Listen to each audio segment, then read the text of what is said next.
Korea, a crowded little finger of land extending out of Asia's mainland, pointing significantly toward Japan and the Pacific beyond.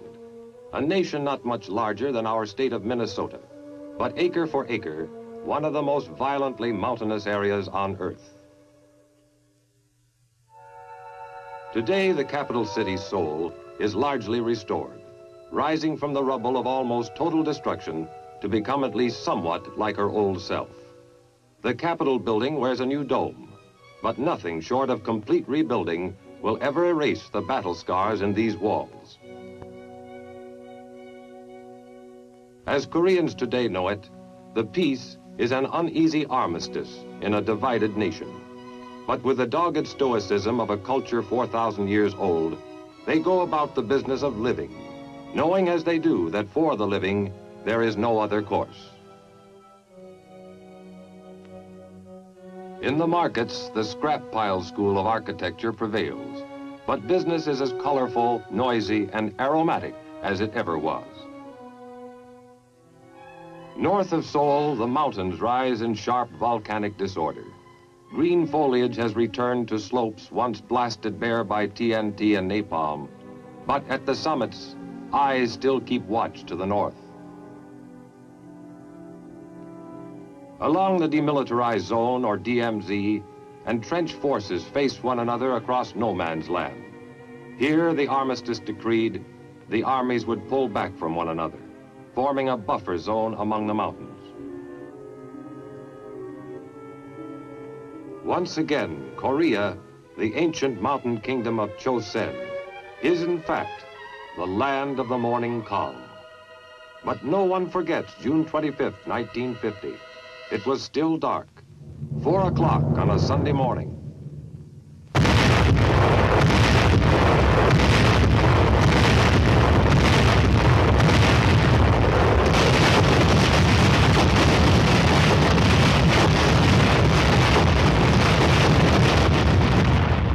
South Korean villages awoke to a world suddenly filled with noise and plague. The communists, made bold by months of small-scale raiding across the 38th parallel, had finally launched their undeclared, all-out war of conquest. Half a world away in Washington, President Truman took immediate action, saying, "In these circumstances, I have ordered United States Air and Sea Forces to give the Korean government troops cover and support." Next day at the United Nations in New York, United States Representative Warren Austin made our position clear beyond doubting. The armed invasion of the Republic of Korea continues. The Republic of Korea has appealed to the United Nations for protection. I am proud to report that the United States is prepared to furnish assistance to the Republic of Korea. Spearheaded by tanks, the Red forces had moved swiftly. In 2 days, they were attacking the capital city itself.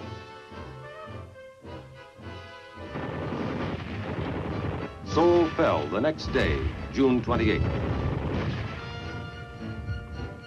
By June 30th, the communists had crossed the Han River south of Seoul and fought through the rail city of Yongdongpo. With their heavy Russian-made tanks, they thrust aside South Korean resistance, racing down the corridor which led through Anyang toward Suwon. Here the helpless and homeless gathered, only to be told they must flee still farther southward. Everywhere they saw their outnumbered countrymen rushing north to join the battle. Less than a dozen combat planes were available, several of them piloted by Americans. The Korean-American Volunteer Group. What little you could do with only 10 aircraft, we did.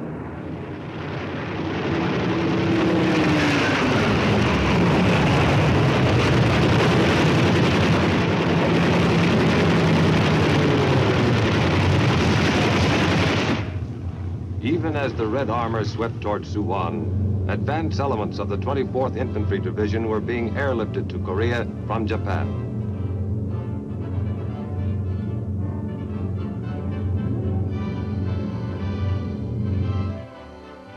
Their Their coming was known to the people.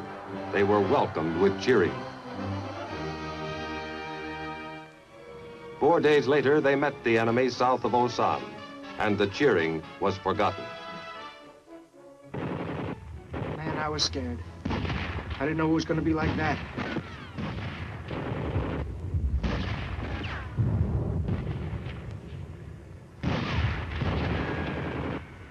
The enemy was a lot stronger and better trained than we'd heard. Some guys thought we'd have it easy. It didn't work out that way. Retreat. The few heavier weapons covered each withdrawal as best they could. Where they had divisions, we had companies. Pull back, fight, pull back again. 4 days and nights, nobody slept. We started with a good many green troops. Now anybody could still pack his gear, he was a veteran.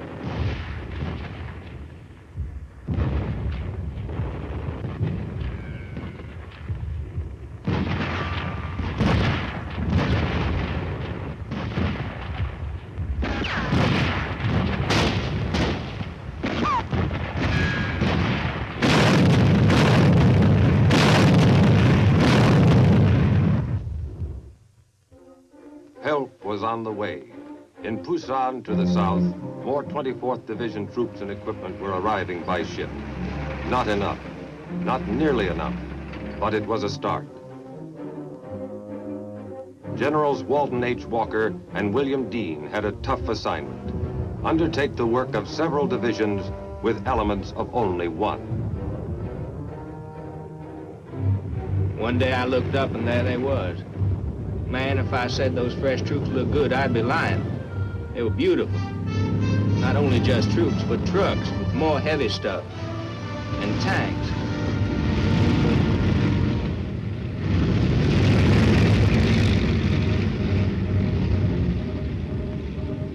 We met our first Red Armor 25 miles north of Tejon.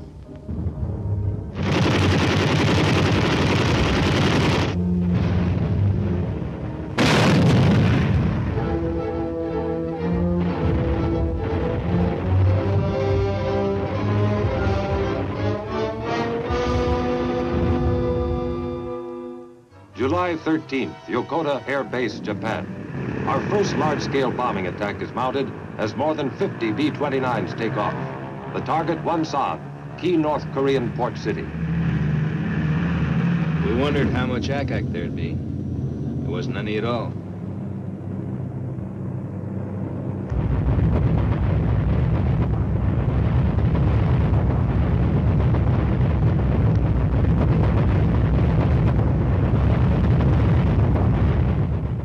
Gonna be a little slow around Wonsan tomorrow. As the communists moved south toward Tejon, we pulled back across the Krum River. This natural barrier offered another chance to buy time from the enemy. We took advantage of it.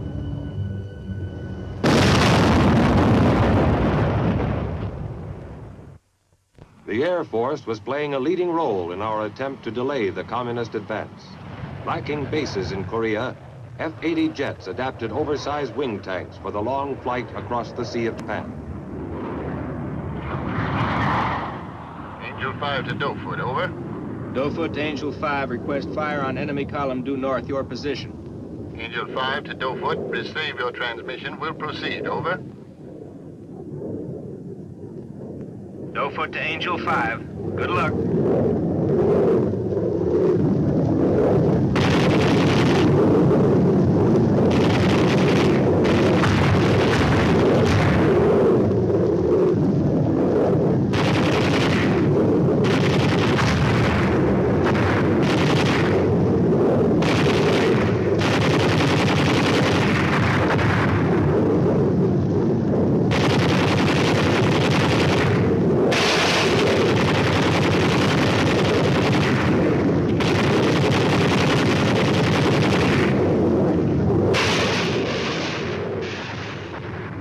July 18th, the Sea of Japan.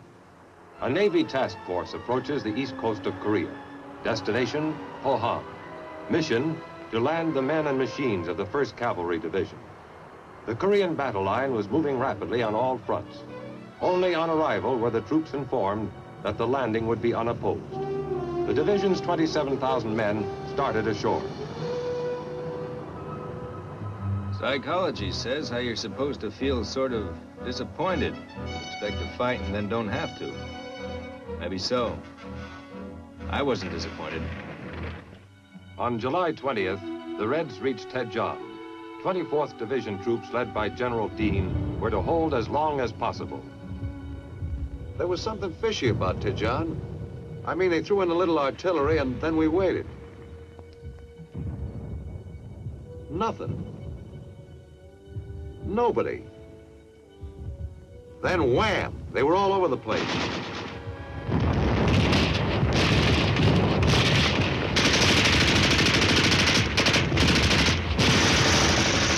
We found out we were surrounded. It was a case of move out fast and stay put for good. As it was, we were going to have to make a run down a corridor of fire a mile long, which we did.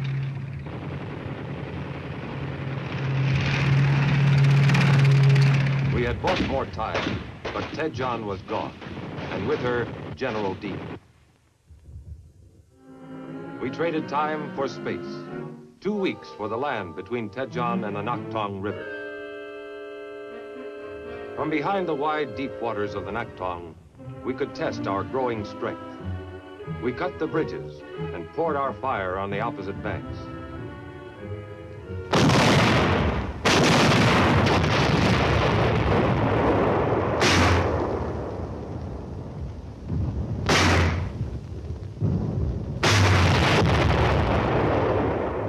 Daily communist attacks probed up and down the length of the line, searching for an opening. Daily we leveled upon those attacks all the firepower at our command. The line held. In the north and eastern sectors, our OK troops had recovered from the first shattering blows they had taken. They would retreat no more. Where tanks are concerned, Korea is no place to have a war. There's only two directions, up the hill and down the hill. And that perpendicular terrain puts armor in a straitjacket. Still, you do what you can. With a little added elevation, a tank's rifle can be darn good artillery. We found a way to get that extra elevation. It worked fine.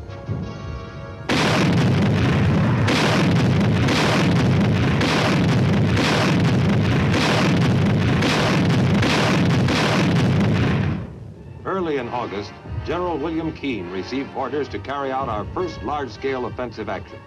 The enemy was trying to punch through in the south and capture Pusan. Task Force Keane, composed of General Keane's 25th Division, the 5th RCT, and the 1st Provisional Marine Brigade, was to repel this attack.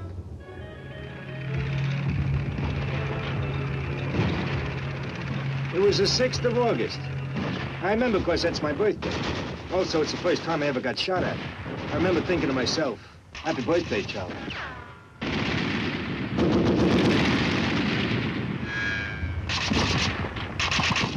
The word came down, time to move again. We had to get to high ground, set up a base of fire. The armor took charge of the low ground, and from the ridge line sparked by the Marine Brigade, foot soldiers unleashed their fire. Methodical, concentrated, deadly.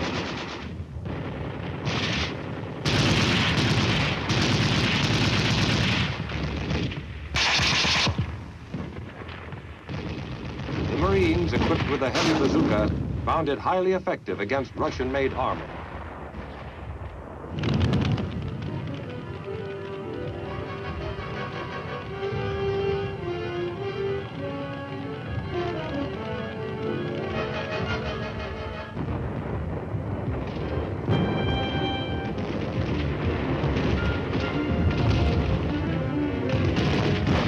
Valley beyond, Marines and soldiers faced a dirty, dangerous task: to clear the area of Red snipers and stragglers. For veterans of the Pacific, the action was painfully familiar. Like the Japanese, a small-bodied North Korean soldier had a talent for hiding behind a bush no larger than you might grow in a window box.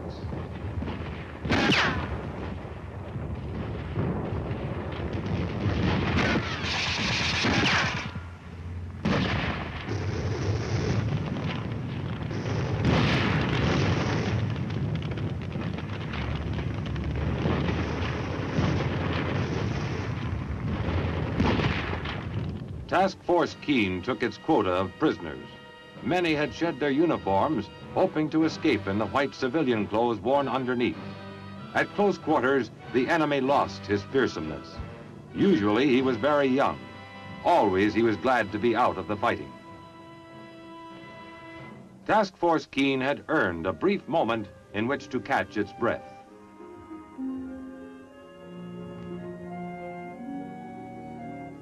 Pusan Harbor, August 29th. The first non-American troops to join the UN forces in Korea arrived from Hong Kong. 2 battalions from the Argyll and Sutherland Highlanders and the Middlesex Regiment. Tell us straight truth, we was happy to reach Korea. The past 6 months we'd been sweltering in Hong Kong. And it's so bloomin' hot we was scared to dig a hole for fear we'd bust right through into hell. At least over here we'd be cool enough so's a man could enjoy his blinking tea time. September 1st, an all-out red offensive across the Naktong tightens our circle of defense. The siege of the Pusan perimeter is on. In the Sea of Japan, Task Force 77 carriers speed up their operations.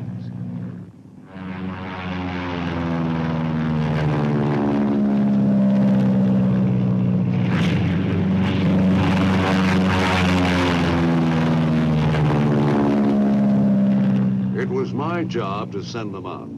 Every available aircraft, every usable minute of every day. Our enemy had long, vulnerable supply lines now.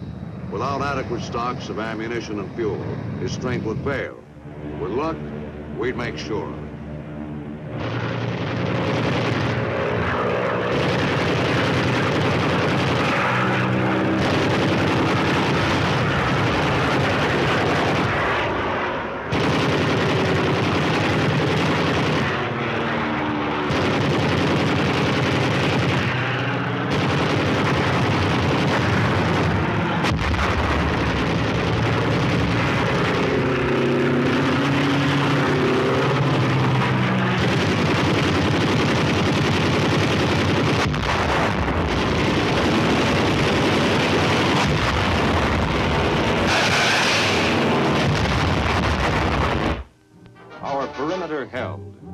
Within its circle at Pusan, our strength was mounting daily, even as the Red Armies were dissipating their own.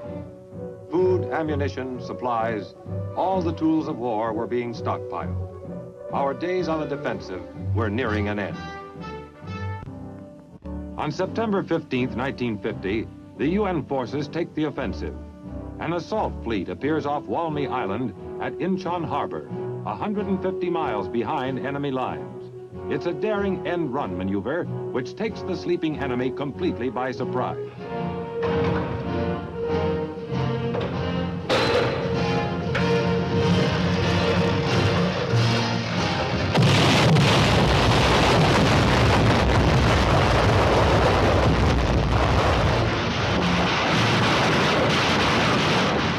At 0630 hours, the Marines begin the assault.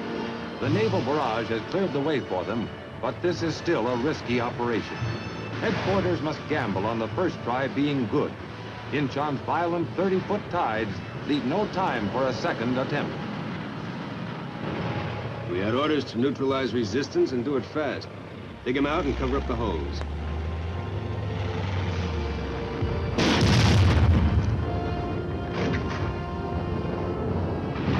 It took us 58 minutes to secure the island.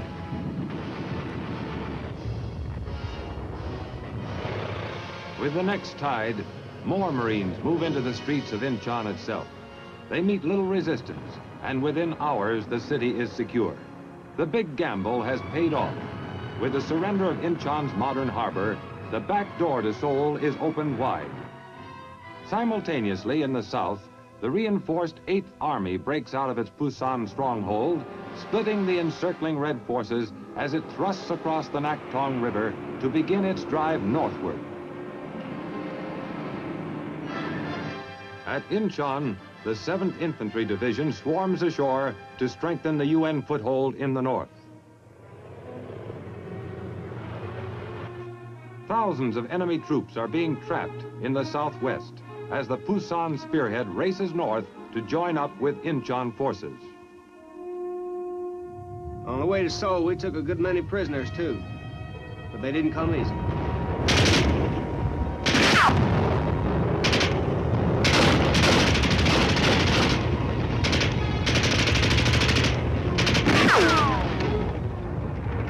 United Nations strength is growing in the north. Men and machines, first hundreds, then thousands, flow inland from the sea to join the attack toward Seoul. With each step, however, they meet stiffening resistance as the retreating enemy consolidates his forces. At Pusan, still another nation joins the growing UN command as 1,200 men of a crack Philippine regimental combat team come ashore. And at Kimpo Air Base south of Seoul, men of the 187th Airborne Regiment arrive from Japan to become the first paratroop unit to enter the conflict. This newly recaptured airfield has also become an advance base for increased air attacks on the enemy's supply and escape routes.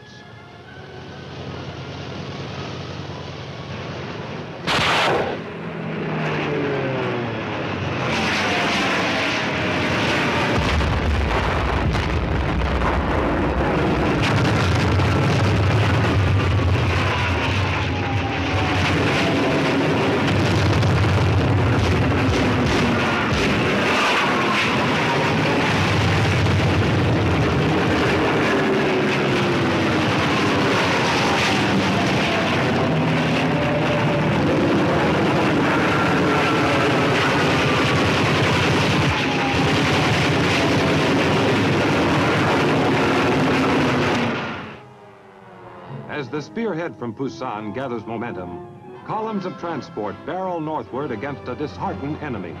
In many towns, the entire populace turns out to shout its welcome. It was like France all over again. Couldn't understand what these people were saying either. Some places, nobody was around to say anything. It's only about 20 miles from Inchon to Seoul, paved highway all the way. But it took us a week of hard fighting to make the trip. Finally, though, our amphibious gear, crammed full of rock, and American Marines started massing up at the Han River across from Seoul. It was time to retake the city. The softening up process got underway.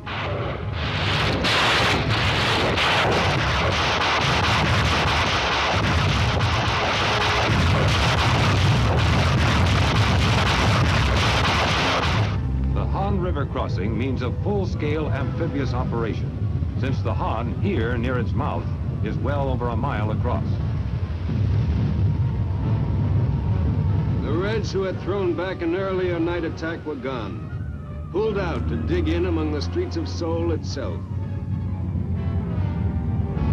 The battle for Seoul was rough. 10,000 communist troops garrisoned every building and street junction with orders to fight to the death. A great many did.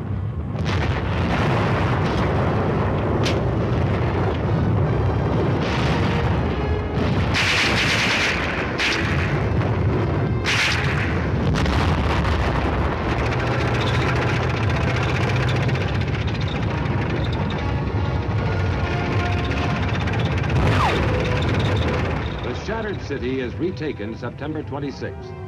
During the battle for Seoul, the trap is closing swiftly about Red forces in the southwest. The day after Seoul falls, troops from the 7th and 1st Cavalry Divisions join up just south of Suwon. 2 days later, in the battered Capitol building, special ceremonies are held as General MacArthur officially returns the city to Syngman Rhee, President of the Republic of Korea. Now begins a tragic homecoming for the thousands who had fled the city only 3 months before.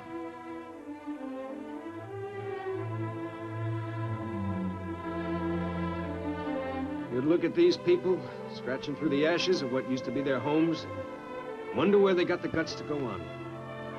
Still, I guess we'd do the same back home if it came to that.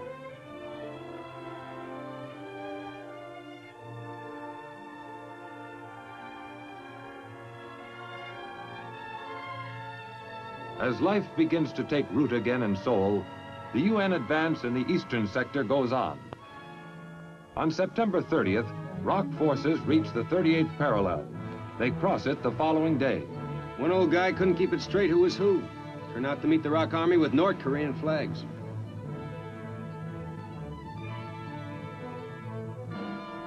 The end of September finds the war back where it started, but the cost has been great.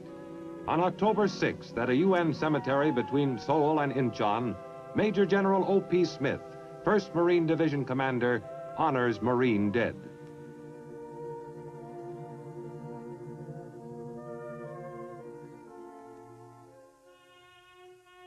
Representing the Army is Major General David Barr, 7th Division Commander.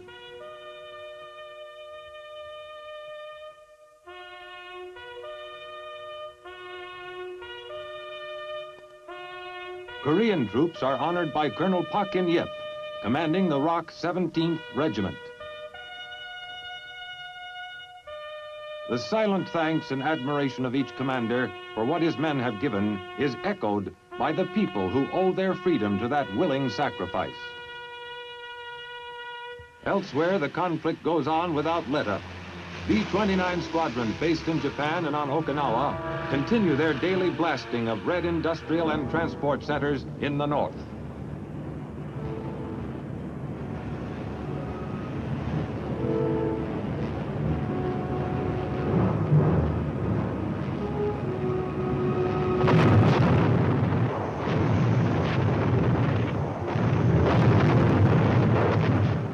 For us, it was a funny situation. A commuter's war, somebody called it. You'd eat breakfast with your wife and kids, spend the day over some rail center or factory or harbor, and head back home to sleep in your own bed at night. Funny situation.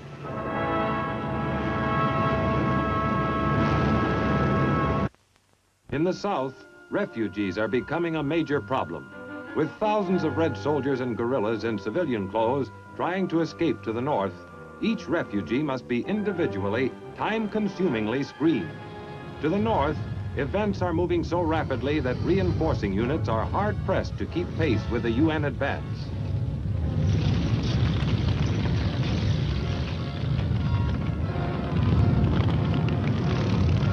On October 9th, Kaesong is taken. This surrender frees the last South Korean city held by the Reds. Then on the east coast, Wonsan. Just 2 days after the fall of Kaesong, ROC 3rd Division troops seized the port of Wonsan, having marched 287 miles in 20 days to get there. They met little resistance.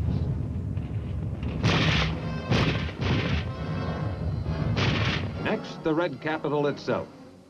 On October 17th, men of the 1st Cavalry Division worked their way into the outskirts of Pyongyang.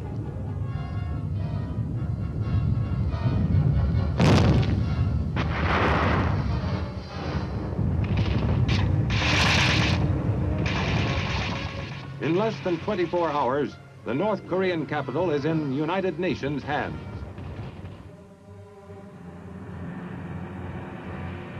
Psychological warfare plays an important role at this stage of the fighting.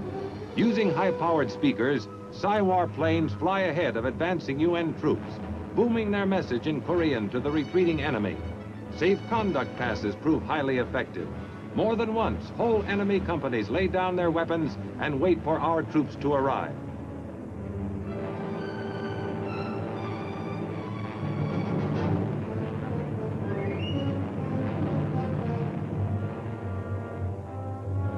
Two days after Pyongyang falls, our first combat airdrop in Korea gets underway in an attempt to cut off retreating Red forces north of Pyongyang.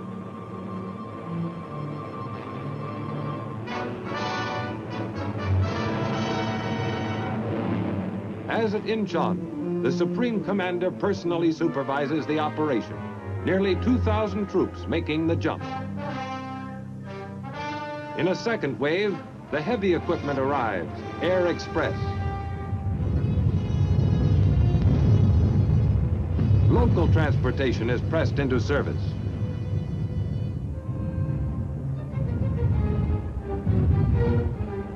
Next day, 1,800 reinforcements jump, but the enemy has already fled northward. In the east, ROC forces continue their headlong charge north from Wonsan to take Hungnam. Meantime, a Navy task force is waiting off Wonsan. 3,000 enemy mines had to be cleared from beach approaches before the Marine force could come ashore. It was a delay, but we could afford it. The rocks had made us a welcome present, a beach with no enemy guns on it. The whole division came ashore with nothing worse than a few wet feet. The mission now is to press this advantage, continue the attack toward the Yalu. Swiftly, the Marine force moves in on Red-held villages and towns.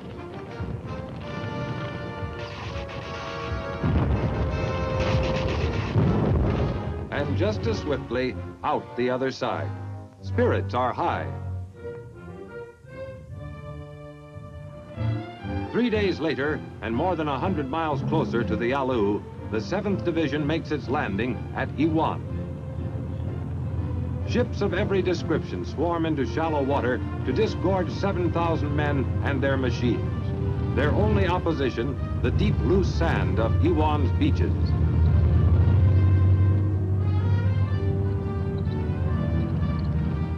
This far north, winter comes early to Korea.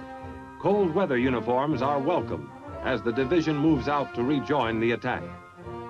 To the west, Marines are advancing over ground frozen harder every day. News of their approach runs ahead of them as village after village is liberated. North Koreans meet freely, and the Christians among them pray openly for the first time since 1945.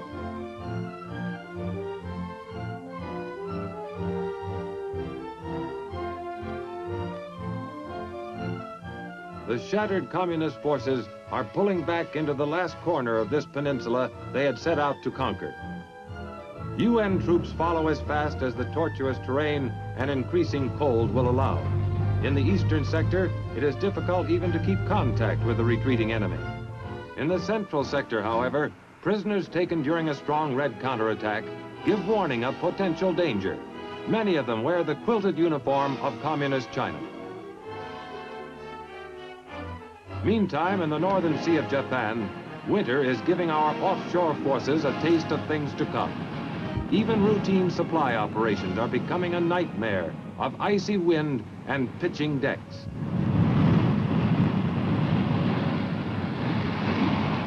We kept our aircraft warmed and ready to take off the minute the weather lifted.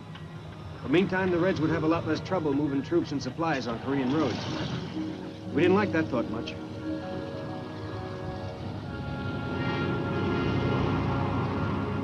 Ashore, the Chinese forces have pulled back, leaving a clear road to the Yalu. The village of Haisanjin huddles against the banks of the Yalu across from Manchuria. Here, men of the 7th Division set up their outposts. It seems a sorry spot to spend Thanksgiving Eve. But from bases in the south, cargo planes are already taking off, setting courses northward across the frozen miles. They carry crates rigged for airdrop and labeled Perishable Rush.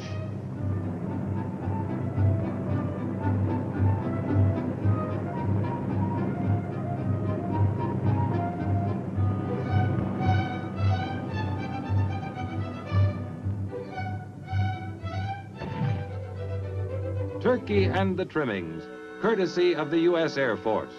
All over Korea, mess kits overflow with steaming potatoes, giblet gravy, cranberry sauce, the works. Along the Yalu, everything is quiet. Every man, no matter what his duty for the day, shares in the traditional feast of gratitude.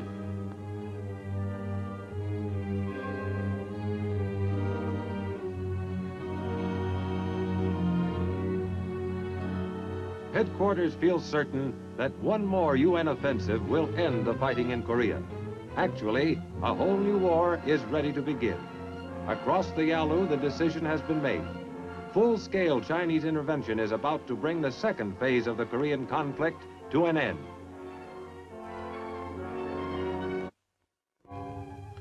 Eighth Army's end-of-the-war offensive was launched the day after Thanksgiving in 1950. It started out smoothly, But by nightfall of the second day, the UN was facing a new enemy in Korea, and a new war had begun. The Chinese rolled swiftly southward, splitting the Allied line and cutting off Marine and 7th Division troops in the east near the Chosin Reservoir.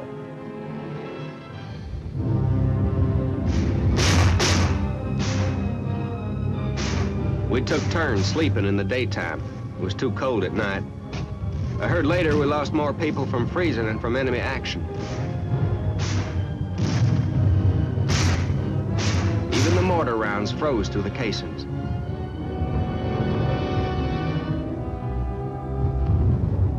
The Chinese had an awful lot of people between us and the beach, but the harbor at Hungnam was our only way out.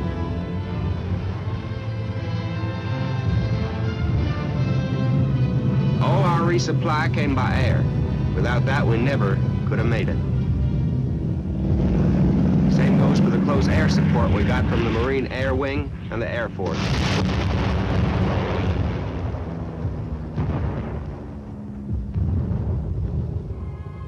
They fought their way toward the sea through an enemy force which outnumbered them 5 to 1. Pausing only to evacuate wounded by air from Hagaru, they pushed on, reaching safety on December 10th. They found Hungnam a busy town.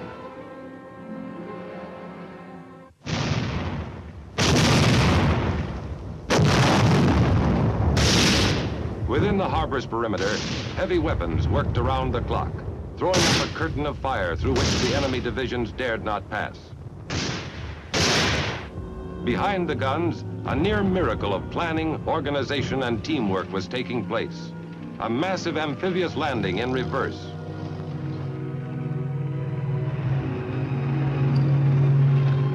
In the space of 10 days, more than 100,000 fighting men were evacuated. North Koreans, by the tens of thousands, flocked to the dock area to plead for evacuation. From this one area, more than 90,000 North Koreans deserted their homes rather than return to the life they had experienced under communism. We were the last to leave. When we were gone, the harbor would be too. We set blocks of TNT and laced hoses filled with jellied explosive all along the waterfront.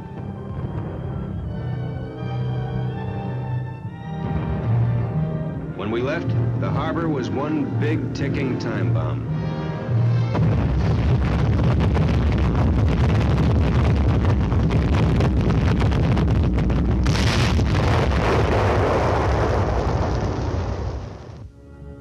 The evacuation convoy steamed southward toward the free ports of Pusan and Pohang. Their troops would reland, regroup, and move back to engage the enemy. The military withdrawal by land was orderly as the rest of the 8th Army pulled back once again across the 38th parallel. But for hundreds of thousands of civilians trying desperately to outrun the advancing communists, the journey southward was a nightmare of cold, weariness, and confusion. Old people pulled loads meant for oxen, or carried their precious few belongings on their backs. Children who had no part in the causes of war received full measure of its hardships just the same.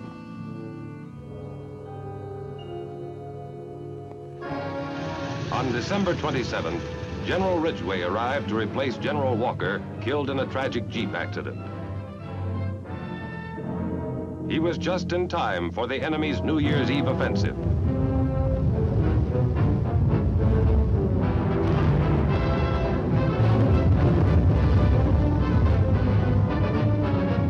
Once again, UN troops pulled out of Seoul, blowing the Han River bridges behind them.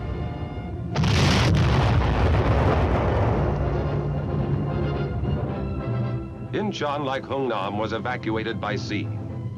Here, too, we took pains to leave nothing behind which the enemy could use.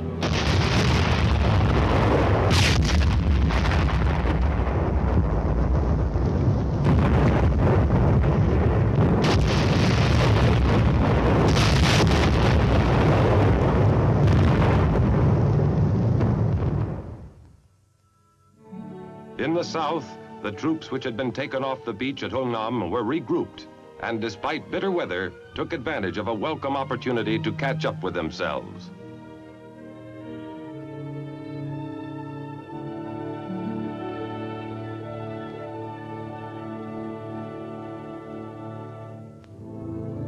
By mid-January, the enemy offensive had bogged down. Using fire-hardened troops, Ridgway launched a series of short, high-powered thrusts called Operation Killer. The enemy held a huge numerical advantage. Ridgway was out to eliminate it.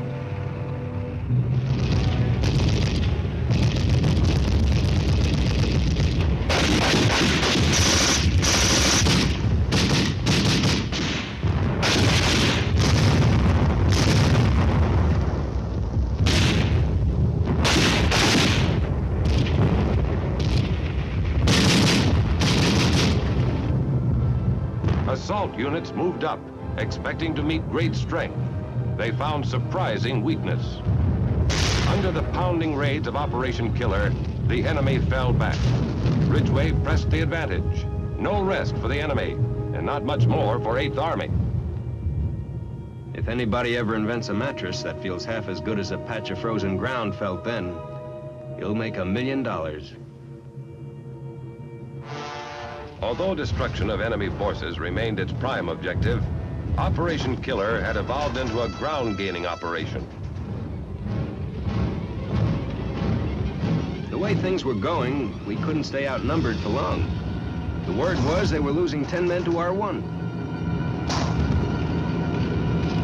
For 6 weeks, the seasoned fighters of 8th Army scoured the countryside, inflicting fantastic losses on the retreating Reds.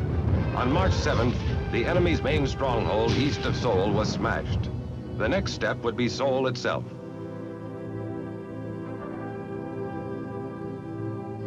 On March 15th, Korean troops entered the city.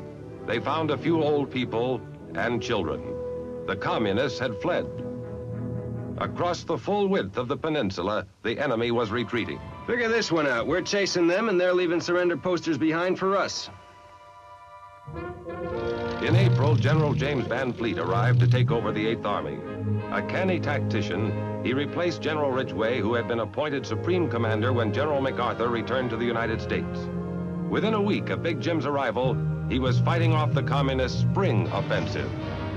The Communists concentrated their barrages on the East Central Front, probing for a weak spot into which to pour their tides of humanity.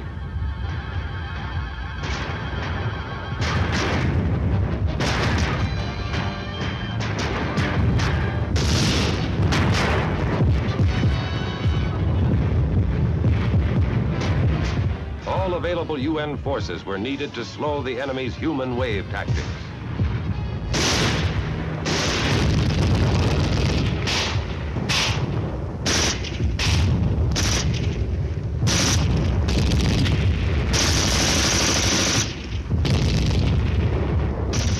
We had a routine. Hold till the ammo ran out, then pull back and call for an airstrike.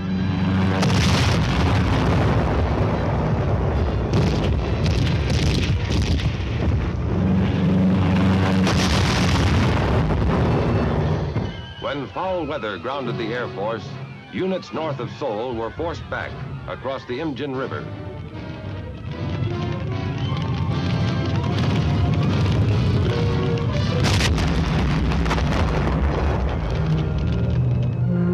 Seoul was fortified against the coming second wave of the Red Offensive. Van Fleet was determined not to lose the capital city again.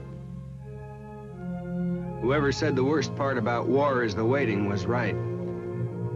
Still, we didn't have to wait long.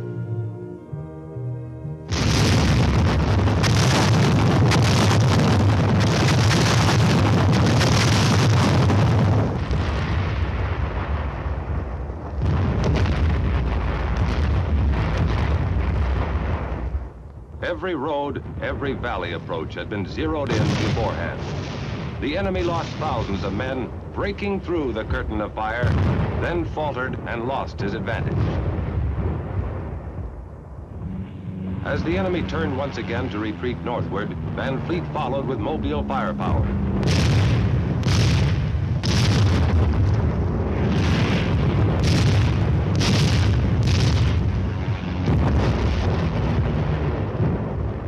By June 2nd, we had recrossed the parallel.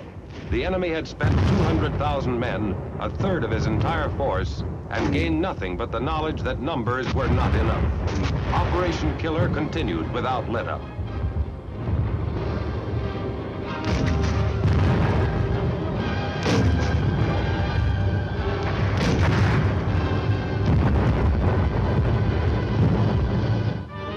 Within a month, truce feelers materialized into the first meetings at the red-held city of Kaesong.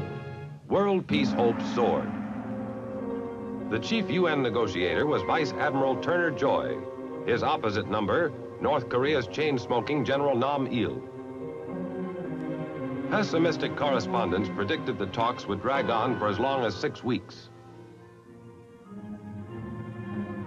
With the opening of truce negotiations, the line became stabilized. With minor fluctuations, it would remain much the same until the ceasefire. New battle techniques were developed. In the eastern sector, a Marine battalion made history by securing a hill in no man's land from the air by helicopter. The first wave landed a shore party which would clear the small landing area needed.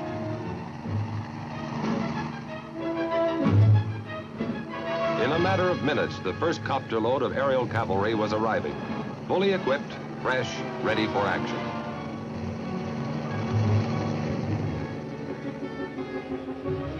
By using copters, the Marines secured commanding high ground within enemy territory without having to fight their way to it. Copters supplied the operation and evacuated troops at its completion, opening the way to a new concept in tactical troop movement. In Kaesong, the truce talks were already bogging down, deadlocked over the issue of a ceasefire line. We didn't like the setup in Kaesong. It was the enemy's home ground, and he knew it. Nam Il used the talks as a propaganda loudspeaker. The so-called neutral area was crawling with armed red soldiers. We broke off the talks. Air Force Sabre jets ruled the skies. At this point in the fighting, the UN had lost less than 80 aircraft. Verified kills on communist planes numbered 510.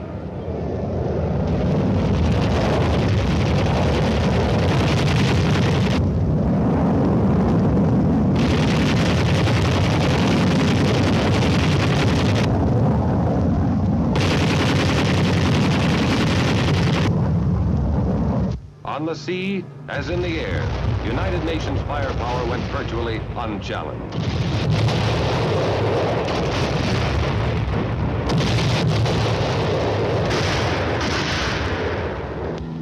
Near the end of October 1951, truce talks were resumed at the tiny farming village of Panmunjom. The UN delegates offered a compromise. They would accept the communist proposed ceasefire along the present battle lines if all other problems could be ironed out within 30 days. If not, all bets were off. The war virtually stopped, except for the constant booming of artillery.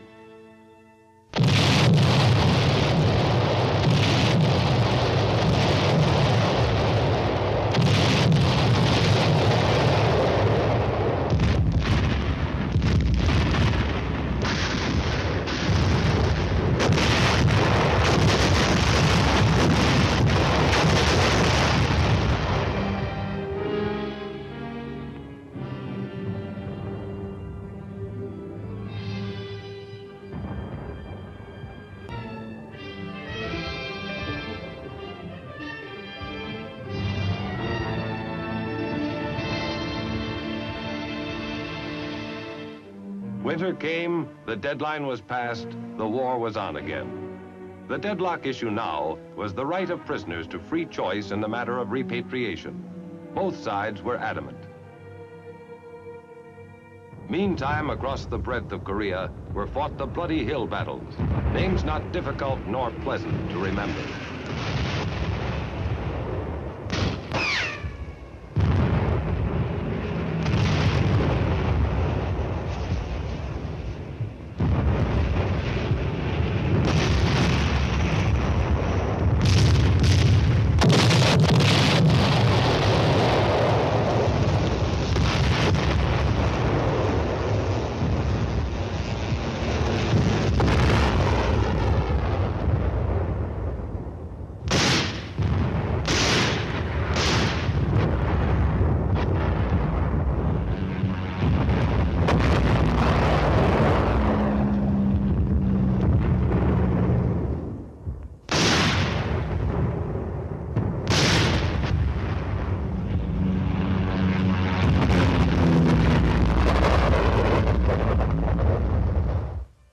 Wooded slopes were laid bare, pitted almost beyond believing. This war had reverted to the style of 1914, opposing trench lines facing one another, night patrolling and local attacks across the no man's land which lay between. It was costly, but there was no clear way out. The big break came in April 1953 with little switch. Stalin had died in March, and Malenkov had taken over. Immediately, he launched his worldwide peace offensive, and the Chinese agreed unconditionally to General Clark's standing proposal to exchange sick and wounded prisoners. The exchange went smoothly, and truce talks were resumed. Encouraged, the world listened for news of the final signing that would mean ceasefire in Korea. It came on July 27, 1953. While the communists signed at Panmunjom, General Clark, in ceremonies at the UN base camp in Munsan, signed 6 copies of the document which would end the bloodshed. There was excitement, but little rejoicing.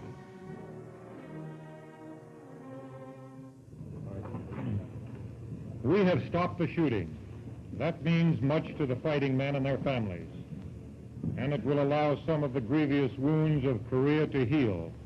Therefore, I am thankful. The task now is to put the ceasefire agreement into full effect and get down to working out an enduring settlement of the Korean problem. I cannot find it in me to exult in this hour. Rather, it is a time for prayer, that we may succeed in our difficult endeavor to turn this armistice to the advantage of mankind.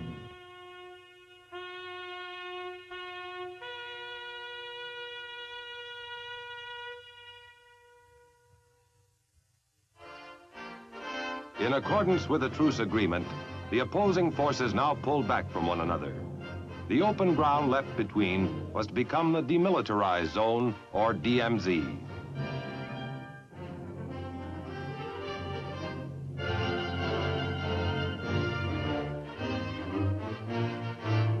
Operation Big Switch began on August 5th. Some 13,000 UN prisoners returned, most of them South Korean and American. In Big Switch, communism received a telling blow. 2/3 of the captured Chinese refused repatriation, and 35,000 North Koreans decided to stay in South Korea. Among the returning Americans was General William Dean, captured in 1950 as he led his 25th Division in the defense of Daejeon.